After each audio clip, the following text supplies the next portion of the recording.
আমাকে ছুটি টাকা দিতে হবে, আমাকে বেতন দিতে হবে, আমাকে ঈদ বোনাস দিতে হবে, সামনে ঈদ। এরকম তিন থেকে 4 মাস ধরে উনি এরকম সমস্যা করতেছে। আমরা কি কাজ করি না? টাকার জন্য কাজ করি না? আমরা সমান মতো বাড়লে আমাকে রুমে থাকতে দেয় না।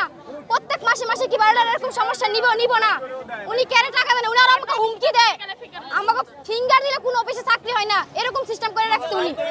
আমাদের 6 থেকে 10 তারিখের ভিতরে বেতন দেওয়ার কথা ছিল, তারা আজকে 16 তারিখ এখনো বেতন দেয় না, যার জন্য আমরা রাজপথে নামছি।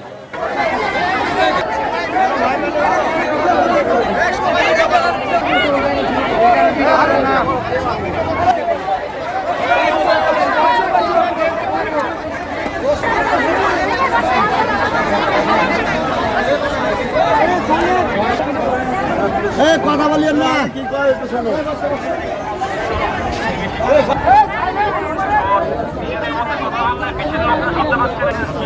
কেমন আছেন?